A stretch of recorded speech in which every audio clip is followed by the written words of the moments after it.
कहानी की शुरुआत कुछ स्कूल के दोस्तों को दिखाते हुए होती है और वो लोग गेम खेल रहे थे। गेम के रूल्स कुछ इस तरह से थे कि बोतल जिस किसी की भी तरफ रुकेगी उसे अपने अपोजिट वाले के साथ 7 मिनट के लिए कबर्ड में बंद कर दिया जाएगा और वो लोग वहाँ पर कुछ भी कर सकते हैं। इनमें से हम चार्ली और स्टुअर्ट को देखते हैं। स्टुअर्ट चार्ली को बता रहा था कि वो अंदर जाकर क्या क्या कर सकता है, क्योंकि चार्ली काफी मासूम था। कुछ देर बाद स्टुअर्ट जेनिफर नाम की लड़की के साथ अंदर जाता है, लेकिन जेनिफर उसे खुद को हाथ तक लगाई नहीं देती। इसके बाद बोतल घुमाने पर बोतल जेनिफर की तरफ पॉइंट करती है तो अनिशा चार्ली को अपने साथ कबर्ड में लेकर जाती है। जब चार्ली को पता चलता है कि अनिशा उसे काफी लाइक करती है तो अनिशा चार्ली को किस करने की कोशिश करती है, लेकिन चार्ली को ये सब नहीं करना था, इसलिए वो कबर्ड से बाहर आ जाता है, जिसकी वजह से अनिशा को काफी गुस्सा आ जाता है और वो गुस्से में चार्ली को श्राप देती है वो जिस किसी भी लड़की से प्यार करेगा उसकी किसी और के साथ शादी हो जाएगी। और फिर वो चार्ली की कुछ बात लेकर वहां से चली जाती है। इसके बाद हम कई साल बाद का सीन देखते हैं जहाँ पर चार्ली और स्टुअर्ट काफी बड़े हो चुके हैं। वहीं चार्ली एक डेंटिस्ट बन गया है और स्टुअर्ट एक प्लास्टिक सर्जरी का सर्जन है और उन दोनों ही क्लिनिक एक ही बिल्डिंग में है। फिर वो दोनों अपने एक फ्रेंड की वेडिंग में आते हैं जहाँ पर दुल्हन सभी के सामने चार्ली को थैंक्स कहकर बोलती है आज उसी की वजह से उसकी शादी हो रही है। ये बात सुनकर चार्ली दंग रह जाता है क्योंकि उसने कुछ किया भी नहीं था। वहीं चार्ली जिस टेबल पर बैठा था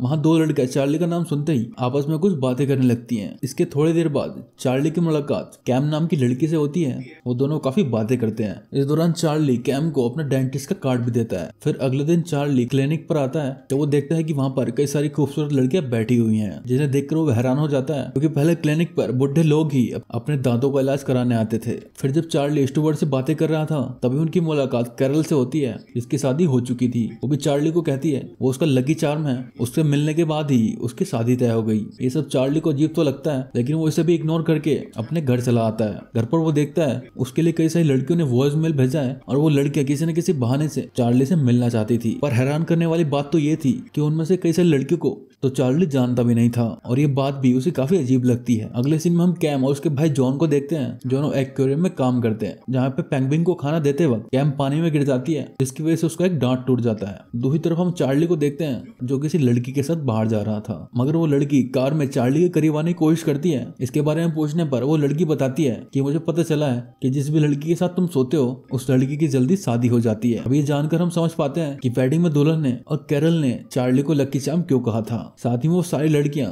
जो चार्ली से क्लिनिक में मिलने आई थी वो सब भी इसी चक्कर में वहां पर आई थी। वहीं उस लड़की की बातें सुनकर चार्ली कहता है कि वो इन सब बातों पर विश्वास नहीं करता। इस दौरान चार्ली को कैम का कॉल आता है और वो उसे अपने दांत की कंडीशन के बारे में बताती है। जब चार्ली कैम की कंडीशन के बारे में सुनता है तब वो तुरंत ही उसे अपनी क्लिनिक पर आने के लिए कहता है। इसके बाद हम क्लिनिक का सीन देखते हैं जहाँ पर चार्ली कैम के दांत को चेक करके कहता है कि डरने की कोई बात नहीं है और तुम्हारे दांतों को ज्यादा नुकसान नहीं हुआ है। तभी गलती से कैम के हाथों से चार्ली को चोट लग जाती है, जिसके लिए कैम बाद में सॉरी बोलती है। फिर जब कैम चार्ली को ट्रीटमेंट के पैसे दे रही थी तब चार्ली उन पैसों को लेने से मना कर देता है और यहाँ पर हमें यही पता चलता है कि चार्ली अब कैम को पसंद करने लगा है। इसके बाद कैम वहां से चली जाती है और जब चार्ली क्लिनिक बंद कर जा रहा था तभी कैम वापस आती है कि उसकी कार स्टार्ट नहीं हो रही है, इसलिए वो चार्ली से हेल्प मांगती है। जब चार्ली कैम की कार को ठीक कर रहा था तब कैम की गलती की वजह से चार्ली को जबरदस्त शॉक लगता है, लेकिन इससे चार्ली को ज्यादा कुछ नहीं होता। इसके बाद कार ठीक तो हो जाती है लेकिन गलती से वो कार लॉक हो चुकी थी और कार की चाबी कार के अंदर ही थी, इसलिए चार्ली कैम को उसके घर लेकर जाता है ताकि वो कार की दूसरी चाबी ला सके। पर घर पहुंचने पर कैम को याद आता है कि घर की चाबी भी उसने कार के अंदर ही रख दी थी।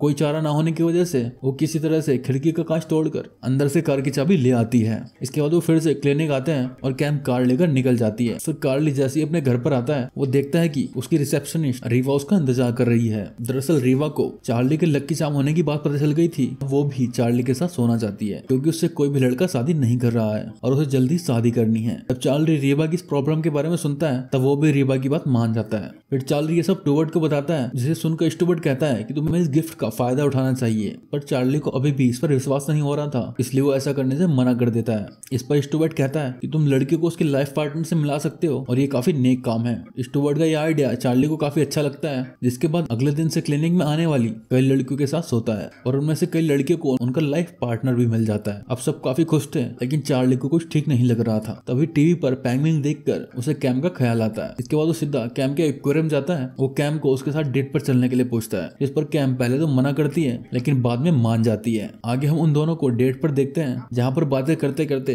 दोनों एक दूसरे के करीब आते हैं और काफी मस्ती करने के बाद जब वो कैम के घर पर शारीरिक संबंध बनाने वाले थे तभी चार्ली को स्टुअर्ट का कॉल आता है। वो चार्ली को कहता है कि लकी चार्म वाली बात सच है कि अभी तक चार्ली जितनी भी लड़कियों के साथ सोया है उन सभी की शादी हो चुकी है और अगर वो आज कैम के साथ भी ऐसा करेगा रहेगा तो कैम की भी दूसरे लड़के के साथ शादी हो जाएगी। अब चार्ली को भी इस पर यकीन हो जाता है, इसलिए वो तुरंत वहां से निकलकर स्टुअर्ट के पास आ जाता है। इन दोनों को अभी भी शक था कि चार्ली की लकी चार्म वाली बात सच है या फिर नहीं, इसलिए वो आखिरी बार इसे ट्राई करने का डिसाइड करते हैं। चार्ली काफी ओवरवेट लेडी के साथ सोता है और फिर कुछ देर रुकने का डिसाइड करता है, ये देखने के लिए कि उसकी शादी होती है या नहीं। आगे वो कैम को वीडियो कॉल पर बताता है कि उसकी तबीयत ठीक नहीं है। अब से कुछ दिनों तक वो लोग वीडियो कॉल पर ही बातें क्या करेंगे। ऐसे ही करते करते कई दिन बीत जाते हैं। फिर एक दिन चार्ली स्टुअर्ट को उस लड़के से मिलने के लिए भेजता है। दरअसल उनका प्लान था, अगर स्टुअर्ट ने उस लड़की को प्रपोज किया और उसे शादी नहीं की तो उसका श्राप टूट जाएगा। स्टुअर्ट को भी ये सही लगता है और फिर वो उस लड़की से मिलने के लिए जाता है। फिर चार्ली कैम से मिलता है और फिर दोनों पहली बार संबंध बनाते हैं। लेकिन अगले दिन उठने पर चार्ली टीवी पर देखता है कि उस लड़की की शादी हो गई है। ये देखकर उसे झटका लगता है और वो तुरंत स्टुअर्ट को कॉल करके उसके बारे में पूछता है, लेकिन स्टुअर्ट उसे बताता है कि उसने उस लड़की से बात नहीं की थी। ये सुनकर चार्ली को काफी गुस्सा आता है क्योंकि वो कैम को पसंद करने लगा था और उसे डर था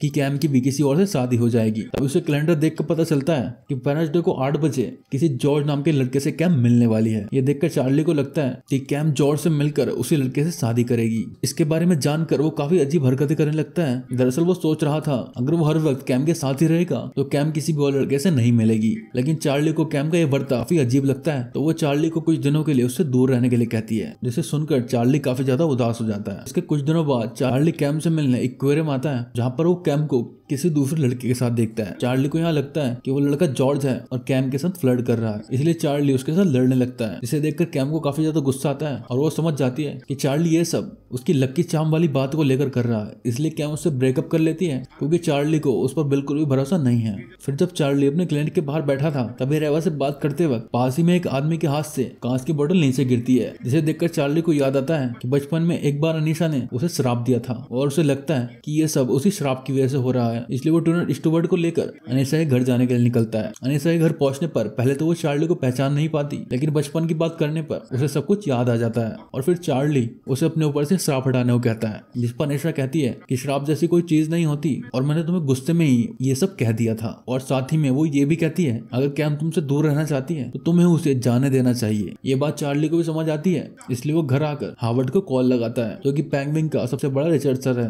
कैम का सपना था कि वो एक दिन हार्वर्ड से मिले, इसलिए चार्ली ने ऐसा किया। इसके बाद हम कैम और हार्वर्ड को एक साथ टाइम स्पेंड करते हुए देखते हैं और चार्ली उन्हें दूर से देखकर खुश हो रहा था। एक दिन स्टुअर्ट चार्ली को बताता है कि कैम सिटी छोड़कर हमेशा के लिए सिटी छोड़कर हार्वर्ड के साथ अंटार्कटिका जा रही है। ये सुनकर तुरंत चार्ली एयरपोर्ट जाकर वहां टिकट खरीदता है और उसी प्लेन में चढ़ जाता है जिसमें कैम थी।